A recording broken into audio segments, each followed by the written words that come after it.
Hello guys, welcome back to my YouTube channel. എൻ്റെ video കാണുന്ന എല്ലാവർക്കും, എൻ്റെ സബ്സ്ക്രൈബേഴ്സിന് എല്ലാവർക്കും സുഖമാണെന്ന് വിചാരിക്കുന്നു. ഞാനും നന്നായിട്ട് സുഖമായിട്ടിരിക്കുന്നു. അപ്പോൾ ഇന്ന് ഞങ്ങളൊരു ട്രിപ്പ് പോവുകയാണ്. ട്രിപ്പല്ല, ആക്ച്വലി നമ്മൾ ഇപ്പം നിൽക്കുന്ന ഒരു സ്ഥലത്തു നിന്ന് നമ്മൾ വേറൊരു സ്ഥലത്തേക്ക് മൂവ് ആവുകയാണ്. അപ്പോൾ ഞങ്ങൾ ബൈ റോഡ് വഴിയാണ് പോകുന്നത്, നമ്മുടെ കാറൊക്കെ അവിടെ എത്തിക്കാൻ വേണ്ടിയിട്ട്. ഞാൻ ആദ്യമായിട്ടാണ് ഇവിടെ വരുന്നത്. BC-യിൽ ഞാൻ ഇത്ര നാൾ കാനഡയിൽ വന്നിട്ട് ടൊറന്റോയിൽ മാത്രമേ നിന്നിട്ടുള്ളൂ.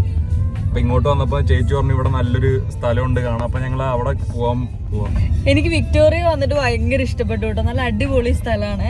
അപ്പോൾ ഇവിടെ കുറേ സ്ഥലമുണ്ട്. എന്തായാലും ഞങ്ങൾക്ക് ആകെ ഒരു 1 hour ഉള്ളൂ. ഞങ്ങൾ ഓൾറെഡി ഫെറി ബുക്ക് ചെയ്തേക്കുന്നത് 8 മണിക്കാണ്. അപ്പോൾ ആ ഒരു സമയത്തിൽ നമ്മളൊരു 7 മണിക്കെങ്കിലും അവിടെ എത്തണം. അപ്പം ഇപ്പോൾ സമയം ഏകദേശം 5:30 അപ്പോൾ ഒരു 1 hour കാണിക്കാൻ പറ്റുന്നതെല്ലാം ഞാൻ ഇവിടെ കാണിക്കാമെന്ന് വിചാരിച്ചു. അപ്പോൾ നമ്മളിപ്പോൾ പോകുന്നത് ഒരു എൻ്റെ ഫേവറേറ്റ് സ്ഥലമായിട്ടുള്ള ഒരു ബീച്ചിൻ്റെ സൈഡിൽ പിന്നെ നമുക്ക് US കാണാം. US-ൻ്റെ വാഷിങ്ടണിലെ ഒളിമ്പിക് മൗണ്ടൻസ് ഒക്കെ കാണാം. അപ്പോൾ ആ ഒരു സ്ഥലം കാണിക്കാൻ വേണ്ടിയിട്ട് ഞാനിവനെ കൊണ്ടുപോവാണ്. ഇവിടെ കണ്ട ഇതുപോലെ റോട്ടിൽ കൂടെയൊക്കെ ഇങ്ങനെ മാൻ നടക്കും. ഇതൊരു മാനാണ് കണ്ട പോണേ. സൗണ്ടിന് ചെറിയ പ്രശ്നം കാണും. ഇവിടെ നല്ല കാറ്റുണ്ട്. ഞങ്ങൾ ആദ്യം വന്നൊരു ബീച്ചാണ്. നല്ല ഇത് പക്ഷെ ഞാൻ കാണിച്ചിരുന്ന പോലെയുള്ള ബീച്ചല്ല. ഇവിടെ ഒറിജിനൽ കടൽ തന്നെ. അതെ, അവിടെ സൈഡിൽ ഇത് കാണാൻ പറ്റും. ഇത് കണ്ടോ, അവിടെ ഫുള്ള് മലയായിരുന്നു. കുറച്ച്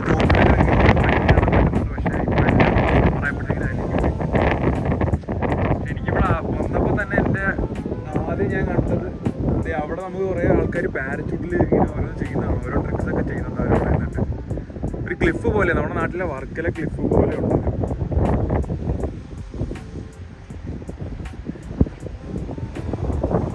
അങ്ങനെ നമ്മൾ ഫെറി കയറാൻ വേണ്ടി പോവുകയാണ്. നമ്മളിപ്പോൾ ഇവിടുത്തെ ചെക്ക് ഇൻ കൗണ്ടറിലെത്തി. നല്ല തിരക്കുണ്ട്. ഫ്രൈഡേ ആയതുകൊണ്ട് ആണെന്ന് തോന്നുന്നു, കാരണം സാറ്റർഡേ സൺഡേ ലീവല്ലേ. അപ്പോൾ നമ്മൾ ഓൾറെഡി ബുക്ക് ചെയ്തു ടിക്കറ്റൊക്കെ. പക്ഷെ ആദ്യം നമ്മൾ നോക്കിയപ്പോൾ ടിക്കറ്റ്സ് ഒന്നും അവൈലബിൾ അല്ലായിരുന്നു. അങ്ങനെ നമുക്ക് ടിക്കറ്റ് കിട്ടി. അതുകൊണ്ട് നമുക്ക് കുറച്ചുകൂടി കോൺഫിഡൻ്റ് ആയിട്ട് ഇവിടെ ഇങ്ങനെ നിൽക്കുന്നു. നമ്മുടെ മുമ്പിലൊരു വണ്ടി നമ്മൾ ഓവർടേക്ക് ചെയ്ത് നിൽക്കുന്നുണ്ട്. എന്നാലും നമുക്ക് പേടിയില്ലല്ലോ. നമുക്ക് ഫെറി കയറാനുള്ള ടിക്കറ്റ് കിട്ടി. അപ്പം ഇതാണ് നമ്മുടെ ടിക്കറ്റ്. ഇതാ ദൂരം വണ്ടികളെ കയറാൻ വേണ്ടിയിട്ട് നോക്കി. ചില സെക്യൂരിറ്റി റീസൺസ് കാരണം ഞങ്ങൾക്ക് ടിക്കറ്റ് എടുക്കുന്ന വീഡിയോ എടുക്കാൻ പറ്റിയില്ല. ഇതാണ് ഇതിൻ്റെ എൻട്രൻസ്. ഏകദേശം ഒരു 100-300 കാർ ഇതിൻ്റെ ഉള്ളിലോട്ട് ഇപ്പോൾ പോയിട്ടുണ്ട്. ഇതിൻ്റെ ഉള്ളിൽ എങ്ങനെയാണെന്ന് ഞാനും ഇതിപ്പോൾ ആദ്യമായിട്ടാണ് എക്സ്പീരിയൻസ് ചെയ്യുന്നത്. Let's see.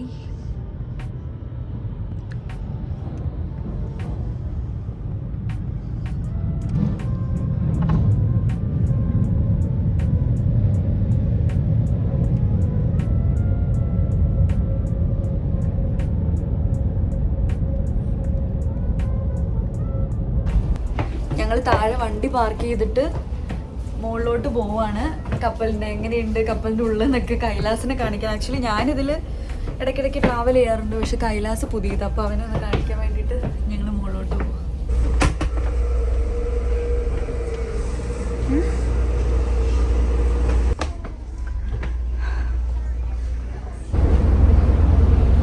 ഞങ്ങളിപ്പോൾ ഏറ്റവും ടോപ്പിലെത്തി. ഇവിടെ നല്ല അടിപൊളിയായിരിക്കും കാണാൻ വേണ്ടിയിട്ട്. ഈ ഫെറി എടുത്തു. ഇവിടുന്ന് കുറേ ഫെറി ഉണ്ട് പല സ്ഥലങ്ങളിലേക്ക്.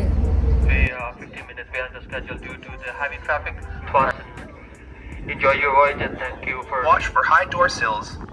Be careful on outer decks that may be wet.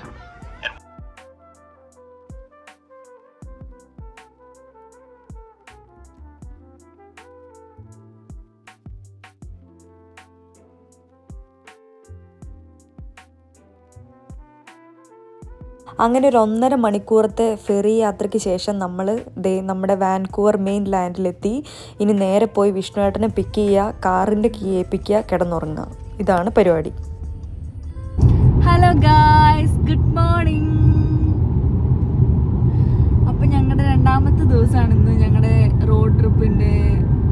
ഞങ്ങൾ വിഷ്ണുവേട്ടൻ എയർപോർട്ടിൽ നിന്ന് പിക്കൊക്കെ ചെയ്തു. അതിൻ്റെ ഒന്നും വീഡിയോ എടുക്കാൻ പറ്റിയില്ല, കാരണം അപ്പോഴേക്കും ഞങ്ങൾ രണ്ടുപേരും എൻ്റെ കൈലാസിൻ്റെയും ഗ്യാസ് തീർന്നിട്ടുണ്ടായിരുന്നു. ഞങ്ങൾ പിന്നെ വിഷ്ണുവേട്ടന് വണ്ടി കൊടുത്തിട്ട് ഞങ്ങൾ രണ്ടുപേരും കിടന്നുറങ്ങി. നന്നായിട്ട്. ഇപ്പോൾ രാവിലെ എണീറ്റപ്പോഴത്തേനും നല്ല അടിപൊളി, നല്ല രസമുള്ള വ്യൂ, പിന്നെ നല്ലൊരു ഫ്രഷ് ആയിട്ടുള്ളൊരു മോർണിംഗ്, എല്ലാം കൊണ്ടും അടിപൊളിയാണ്. ഇവിടുത്തെ വ്യൂ ഒക്കെ ഞാനിങ്ങനെ ചെറിയ ചെറിയ ക്ലിപ്പായിട്ട് ഇതിൻ്റെ ഇടയിൽ കൂടെ ഒക്കെ ഇടാം. കൈലാസ്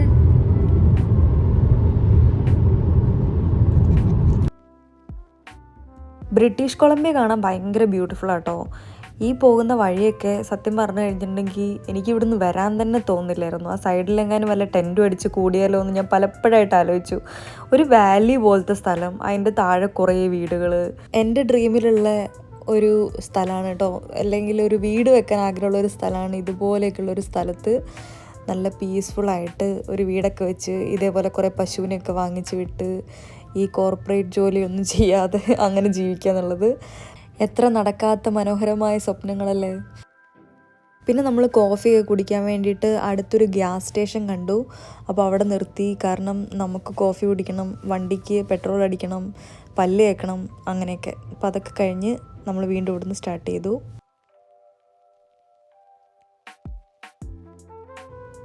ബ്രിട്ടീഷ് കൊളംബിയയിലേക്ക് നമ്മൾ പോവുകയാണെങ്കിൽ നമുക്ക് ഒരു ഓഷ്യൻ സൈഡും എക്സ്പ്ലോർ ചെയ്യാൻ പറ്റും, ഒരു മൗണ്ടൻ സൈഡും എക്സ്പ്ലോർ ചെയ്യാൻ പറ്റും. കാരണം ബ്രിട്ടീഷ് കൊളംബിയ പസഫിക് ഓഷ്യൻ്റെയും റോക്കി മൗണ്ടൻസിൻ്റെയും ഇടയിലുള്ളൊരു സ്ഥലമാണ്. ഏകദേശം ഓരോ വർഷവും ഇവിടെ ലക്ഷക്കണക്കിന് ടൂറിസ്റ്റാണ് വന്ന് വിസിറ്റ് ചെയ്ത് പോകുന്നത്. അതിൻ്റെ ഏറ്റവും വലിയൊരു കാരണം ഈ കാണുന്ന കാഴ്ചകളുടെ ഭംഗി തന്നെയാണ്. അതുകൂടാതെ ഈ പ്രൊവിൻസിൽ ഒരുപാട് ഔട്ട്ഡോർ ആക്ടിവിറ്റീസ് ചെയ്യാനുണ്ട്. ക്യാമ്പിങ്, ഹൈക്കിങ്, സർഫിങ്, ഇങ്ങനെ ഒരുപാട് കാര്യങ്ങൾ.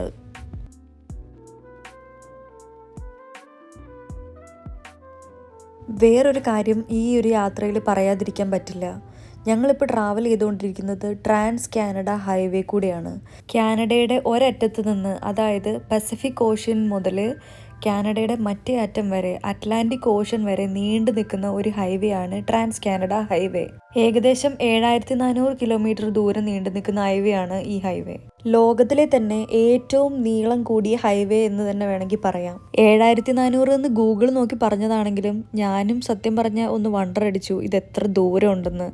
ചുരുക്കി പറഞ്ഞാൽ നമ്മുടെ കേരളത്തിലെ തിരുവനന്തപുരത്ത് നിന്ന് ജമ്മു കാശ്മീരിലേക്ക് 2 വട്ടം പോയി വരുന്ന ദൂരമുണ്ട് 7400 കിലോമീറ്റർ എന്ന് പറയുമ്പോൾ. ഞങ്ങളുടെ ഈ യാത്രയിൽ ഞങ്ങൾ ഈ ഹൈവേയുടെ ഏകദേശം 4500 കിലോമീറ്റർ കവർ ചെയ്തു എന്നുള്ളൊരു സന്തോഷം കൂടി എനിക്ക് തോന്നിയിട്ടോ.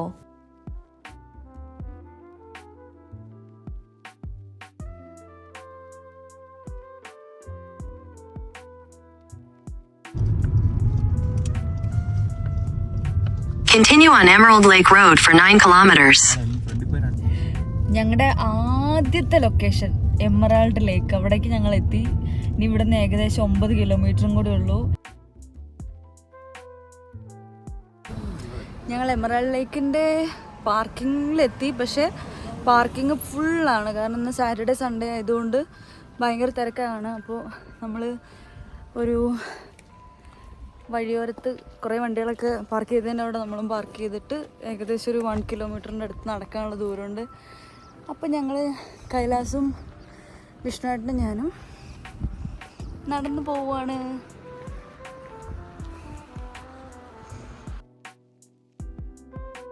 ഇവിടെ 3 പേർക്ക് $100 ബോട്ടിങ്ങിന്.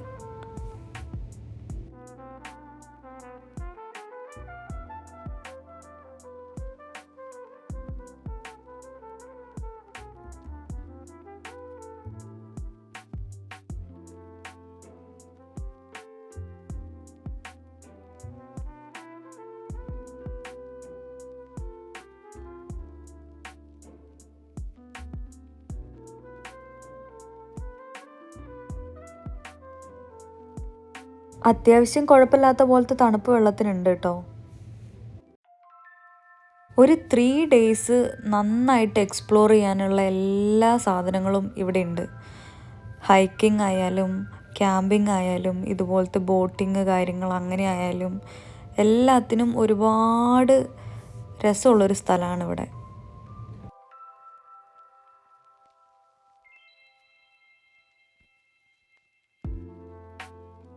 ഡ്രൈവിംഗ് പഠിച്ചപ്പോൾ എൻ്റെ വലിയൊരു ആഗ്രഹമായിരുന്നു നല്ലൊരു റോട്ടിൽ കൂടെ, നല്ല റോഡെന്ന് ഉദ്ദേശിച്ചത് നല്ല മൗണ്ടനും നല്ല വ്യൂ ഒക്കെ ഉള്ളൊരു റോട്ടിൽ കൂടെ വണ്ടി ഓടിക്കണമെന്ന്. അപ്പോൾ പിന്നെ ഇതാണ് പെർഫെക്റ്റ് സിറ്റുവേഷൻ എന്ന് എനിക്ക് തോന്നി. അപ്പോൾ പിന്നെ ഞാനായിരുന്നു കുറച്ച് നേരത്തെ ഡ്രൈവർ. എമറാൾഡ് ലേക്ക് നിന്ന് ലേക്ക് ലൂയിസിലേക്ക് ആകെ 30 മിനിറ്റുള്ള ഡ്രൈവേ ഉണ്ടായിരുന്നുള്ളൂ. അങ്ങനെ 30 മിനിറ്റത്തെ ഡ്രൈവിന് ശേഷം നമ്മൾ ലേക്ക് ലൂയിസിലെത്തി. എനിക്ക് പ്രായമായ ആൾക്കാർ ഒരുപാട് ആക്ടിവിറ്റീസ് ചെയ്യുമ്പോൾ എനിക്ക് ഭയങ്കര ബഹുമാനം തോന്നും കേട്ടോ. നോക്കി നമ്മുടെ നാട്ടിൽ കമ്പയർ ചെയ്യാൻ പറ്റില്ല, കാരണം നമ്മുടെ ലൈഫ് സ്റ്റൈലും ഇവരുടെ ലൈഫ് സ്റ്റൈലും ഭയങ്കര വ്യത്യാസമുണ്ട്. എങ്കിൽ പോലും ഇവർ പ്രായമായി കഴിയുമ്പോഴാണ് ഇവർ ചിലപ്പോൾ ഒരുപാട് ചെയ്യാത്ത കാര്യങ്ങൾ അവർ ചെയ്യാൻ തയ്യാറാവുന്നത്. എന്തോ രസമാണ് നോക്കി, പട്ടിയും അവരുടെ പാർട്ട്ണറും ഒക്കെ ആയിട്ട് ഇങ്ങനെ വന്ന് ചെയ്യാനും ഇതൊക്കെ ഒരു ഭയങ്കര അടിപൊളി ഫീലാന്ന് തോന്നുന്നു. കാണുമ്പോൾ തന്നെ നമുക്ക് ഫീലിംഗ് ഗുഡ്, നമ്മുടെ മൈൻഡിനും മനസ്സിനും ഒക്കെ. കഴിഞ്ഞ പ്രാവശ്യം വന്നപ്പോൾ കാണാത്തൊരു കാഴ്ച ഇപ്രാവശ്യം ഞാൻ കണ്ടായിരുന്നു. ഇവിടുത്തെ ഫസ്റ്റ് നേഷൻ ആൾക്കാർ അവരുടെ ട്രൈബൽ സോങ് പാടുന്നുണ്ടായിരുന്നു. എനിക്ക് ആ താളമൊക്കെ ഭയങ്കര ഇഷ്ടപ്പെട്ടു. കുറേ നേരം ഞാൻ അവരുടെ അടുത്ത് പോയി നിന്നത് കേട്ടു കേട്ടോ. നിങ്ങളും കേട്ടോ ഇപ്പോൾ അത് ഇഷ്ടപ്പെടുന്നുണ്ടായിരുന്നു.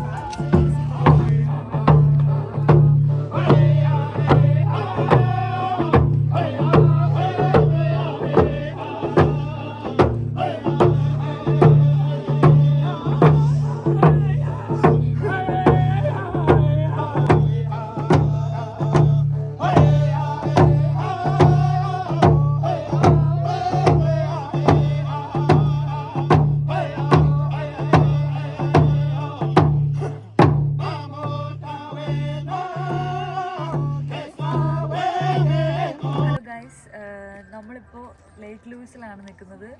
എനിക്ക് ഭയങ്കര ആഗ്രഹമുള്ളൊരു സ്ഥലമായിരുന്നു ഇവിടെ വിഷ്ണുവേട്ടനെയും കൂടി കൊണ്ടുവരണമെന്ന്. കാരണം ഞാൻ ഓൾറെഡി ഒരു പ്രാവശ്യം വന്നിട്ടുണ്ടായിരുന്നു. എത്ര ബ്യൂട്ടിഫുൾ ആയിട്ടുള്ളൊരു സ്ഥലമാണെന്ന് നോക്കി നമ്മളിപ്പോൾ നിൽക്കുന്നത്. എനിക്ക് തന്നെ സത്യം പറഞ്ഞാൽ വിശ്വസിക്കാൻ പറ്റുന്നില്ല ഇത്ര ഭംഗിയുള്ള സ്ഥലമൊക്കെ ലോകത്തുണ്ടോയെന്ന്. അത് കാണാൻ പറ്റിയതിൽ ഞാൻ ഭയങ്കര ഗ്രേറ്റ്ഫുള്ളായിട്ട് ഫീൽ ചെയ്യുന്നത്. ഇത് ഈ വെള്ളത്തിൻ്റെ കളറ് ഭയങ്കര വ്യത്യാസമായിട്ടുണ്ടല്ലേ. നമ്മുടെ നാട്ടിലൊക്കെ ഒന്നില്ലെങ്കിൽ പച്ച അല്ലെങ്കിൽ നീല കളറൊക്കെയാണ് നമ്മൾ വെള്ളം കണ്ടിട്ടുള്ളത്. ഇത് ഭയങ്കര സ്പെഷ്യലായിട്ടുണ്ട്. ഇത് എന്ത് കളറാന്ന് പോലെ ആക്ച്വലി എനിക്കറിയില്ല. പക്ഷേ ഇതിൻ്റെ കാരണം എന്താണെന്ന് വെച്ചിട്ടുണ്ടെങ്കിൽ നിങ്ങൾക്ക് നോക്കിയാൽ കാണാം, അവിടെയൊക്കെ നല്ല മഞ്ഞാണ്. ആ മഞ്ഞൊരുക്കി വരുന്ന വെള്ളമായതുകൊണ്ടാണ് ഈ വെള്ളത്തിന് ഇങ്ങനൊരു പ്രത്യേക തരം കളറ്. നല്ല തണുപ്പുണ്ട് വെള്ളത്തിന്. ഞാൻ വിചാരിച്ചു ആൾക്കാരെന്താ ഇറങ്ങാത്ത. പൊതുവെ ഇവിടെയുള്ള ആൾക്കാരൊക്കെ സ്വിമ്മിങ് ഒക്കെ ഇഷ്ടപ്പെടുന്ന ആൾക്കാരാണ്, പക്ഷെ അവരൊന്നും ഇറങ്ങുന്നില്ല. അപ്പോൾ ഇതിൻ്റെ മെയിൻ കാരണം നല്ല കോൾഡ് ആയിട്ടുള്ള വാട്ടറാണ്. ഞാൻ എപ്പോഴും ശ്രദ്ധിക്കാറുണ്ട്, കാനഡയിലുള്ള എല്ലാവരും പുറത്തെ രാജ്യങ്ങളാണ് കൂടുതൽ പ്രിഫർ ചെയ്യാറ്. മെക്സിക്കോ, ക്യൂബ അങ്ങനെയൊക്കെ. പക്ഷെ എന്തുകൊണ്ടാണ് ആൾക്കാർ കാനഡ തന്നെ ഒന്ന് എക്സ്പ്ലോർ ചെയ്യാത്തതെന്ന് എനിക്കറിയില്ല.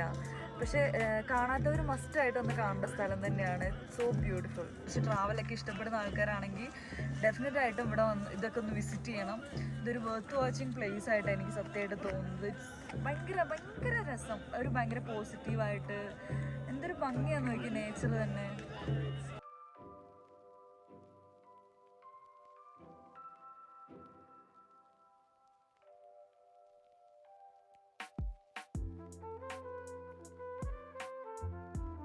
ഹൈവേയിൽ ആനിമൽസിന് ക്രോസ് ചെയ്യാൻ വേണ്ടിയിട്ടാണ് കേട്ടോ ഈ ഒരു ബ്രിഡ്ജ് ഉണ്ടാക്കിയേക്കുന്നത്. കാരണം ഈ 2 സൈഡ് ഹൈവേയും വേലി കെട്ടിയിട്ടുണ്ട്. അപ്പോൾ അവർക്ക് അങ്ങോട്ടും ഇങ്ങോട്ടും കമ്മ്യൂണിക്കേറ്റ് ചെയ്യാനും പോകാനും വേണ്ടിയിട്ടാണ് ഹൈവേയിൽ ഇതുപോലൊരു ബ്രിഡ്ജിൻ്റെ മുകളിൽ കൂടെ അവരൊരു വഴി ഇട്ടേക്കുന്നത്. എന്താ അല്ലേ.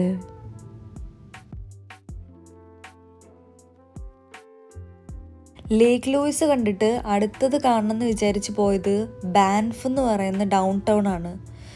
അതും ഭയങ്കര പ്രത്യേകതയുള്ളൊരു ഡൗൺ ടൗൺ. ഈ ടൗണ് ലൊക്കേറ്റഡ് ആയിട്ടുള്ളത് ഈ റോക്കി മൗണ്ടൻസിൻ്റെ താഴെയാണ്. കാണാൻ നല്ല ബ്യൂട്ടിഫുള്ളാണ്, നല്ല വൈബുള്ളൊരു സ്ഥലം. ഒരുപാട് റെസ്റ്റോറൻറ്റ്സ്, ഒരുപാട് ഷോപ്പ്, കുറേ സാധനങ്ങൾ, ഭയങ്കര ലൈവായിട്ടുള്ളൊരു സിറ്റി. അങ്ങനെ എനിക്കിത് കണ്ടപ്പോൾ തോന്നിയത്. ഞങ്ങൾക്ക് ഒരുപാട് നേരമൊന്നുമില്ല ഈ സ്ഥലം ഒന്ന് എക്സ്പ്ലോർ ചെയ്യാൻ വേണ്ടിയിട്ട്. പക്ഷെ നമ്മൾ കുറച്ച് ജസ്റ്റ് ഒന്ന് അങ്ങോട്ടും ഇങ്ങോട്ടൊക്കെ ഒന്ന് ഡ്രൈവ് ചെയ്ത് ഈ സ്ഥലമൊക്കെ ഒന്ന് കണ്ട് പിന്നെ നമ്മൾ ഇവിടെ നിന്നൊരു സുവനീറൊക്കെ മേടിച്ച് നമ്മൾ പെട്ടെന്ന് തന്നെ ഇവിടെ നിന്ന് അടുത്ത സ്ഥലത്തേക്ക് പോകുമായിരുന്നു ഉണ്ടായിരുന്നത്. 2ാമത്തെ ദിവസം ഏകദേശം അവസാനിക്കാറായി. നമ്മളെല്ലാവരും നന്നായിട്ട് ടയേർഡായി. കാരണം നമ്മൾ കുറച്ച് അങ്ങോട്ടും ഇങ്ങോട്ടൊക്കെ നടക്കുകയൊക്കെ ചെയ്തിട്ടുണ്ടായിരുന്നു. അപ്പോൾ ഇനിയിപ്പോൾ നമ്മൾ വിചാരിക്കുന്നത് എവിടെയെങ്കിലും ഒന്ന് താമസിച്ചിട്ട് നമ്മുടെ അടുത്ത ഡേ നല്ല ഫ്രഷ് ആയിട്ട് തുടങ്ങാമെന്നാണ്. കാരണം ടയേർഡായി വണ്ടി ഓടിക്കാൻ കുറച്ച് ബുദ്ധിമുട്ടുള്ളതുകൊണ്ട്.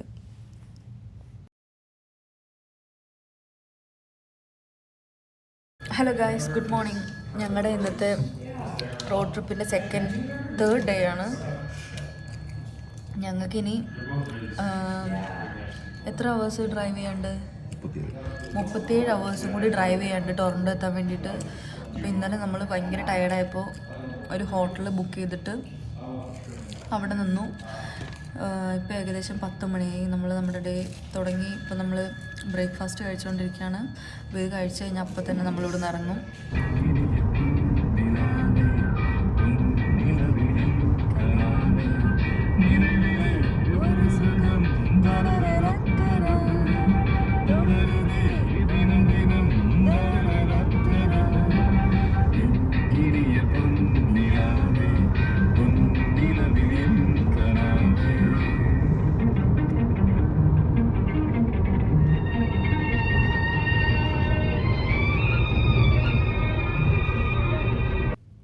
ഈ ട്രിപ്പിലെ എൻ്റെ ഒരു അച്ചീവ്മെൻ്റ് എന്ന് പറയുന്നത് ഞാൻ കണ്ടിന്യൂസ് ആയിട്ട് 1000 കിലോമീറ്റേഴ്സ് ഡ്രൈവ് ചെയ്തു എന്നുള്ളതാണ്.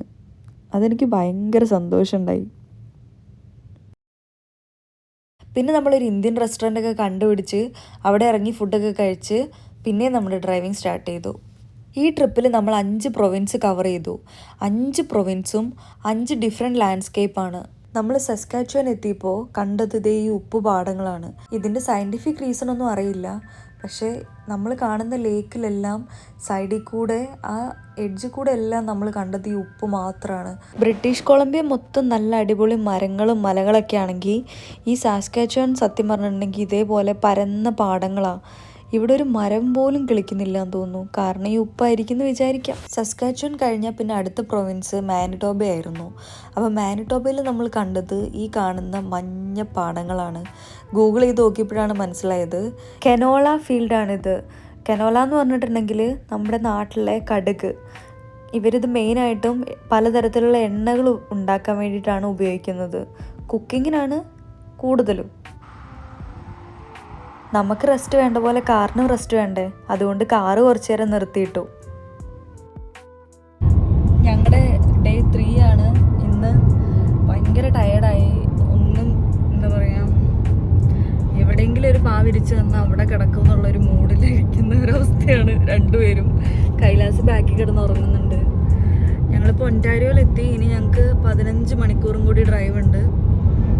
നമ്മളിത് ഒറ്റ സ്ട്രെച്ചിന് തന്നെ ഇനി എവിടെയും റെസ്റ്റ് ഒന്നും ചെയ്യുന്നില്ല. പ്രത്യേകിച്ച് ഇവിടെ ഒന്നും കാണാനും ഇല്ല. അപ്പോൾ നമ്മൾ ഒറ്റയടിക്ക് തന്നെ പോവുകയാണ്. ഭയങ്കര ടയേർഡായി. എങ്ങനെയും വേഗം ഒന്ന് വീട്ടിലെത്തിയാൽ മതി എന്നുള്ളൊരു ഇതാണ്. പിന്നെ ഇന്നലെ അതുപോലെ തന്നെ നമ്മൾ എവിടെ നിന്നൊന്നുമില്ല. നമ്മൾ ഒരു ഹോട്ടലിൽ നിന്നു. അത് കഴിഞ്ഞ് നമ്മുടെ ഡേ തുടങ്ങി. അത് കഴിഞ്ഞ് അപ്പോൾ തൊട്ട് വണ്ടി ഓടിക്കാൻ തുടങ്ങിയത്. ഇന്നിപ്പോൾ അടുത്ത ദിവസമായി. കൈലാസ് ഇത്രയും നേരം വണ്ടി ഓടിച്ചപ്പോൾ വിഷ്ണുവേട്ടൻ ഉറങ്ങി. ഞാൻ ഇന്നലെ ഫുള്ള് ഡേ വണ്ടി ഓടിച്ചു. പിന്നെ അങ്ങനെ പോണു. പിന്നെ നമ്മൾ ഭക്ഷണമൊക്കെ കഴിക്കുന്നത് കൂടുതലും സബ്വേ എന്നൊക്കെയാണ്. കാരണം നമുക്ക് ഒരു ഹോട്ടലിൽ ഇരുന്ന് പോയി കഴിക്കാനെന്നുള്ള സമയമില്ല. അപ്പോൾ എപ്പോഴും നമ്മൾ പ്രിഫർ ചെയ്യുന്നത് സബ്വേയോ അല്ലെങ്കിൽ മക്ഡൊണാൾഡ്സ് അങ്ങനെയൊക്കെയാണ്. പിന്നെ ഞാൻ ഇതിൻ്റെ ഇടയിൽ കുറേ വീഡിയോസ് എടുത്തിട്ടുണ്ട് സ്ഥലങ്ങളുടെയൊക്കെ. കാരണം ഓരോ പ്രൊവിൻസും കാണാൻ ഭയങ്കര ഡിഫറെൻ്റ് ആണ്. അപ്പോൾ ആ ഓരോ പ്രൊവിൻസിൻ്റെ ലാൻഡ്സ്കേപ്പ് ജസ്റ്റ് നമുക്കിങ്ങനൊന്ന് മനസ്സിലാവുന്ന പോലെ ഞാൻ കുറച്ച് ക്ലിപ്സൊക്കെ എടുത്തിട്ടുണ്ട്. അതൊക്കെ ഞാൻ ഈ വീഡിയോയിൽ ആഡ് ചെയ്യാം.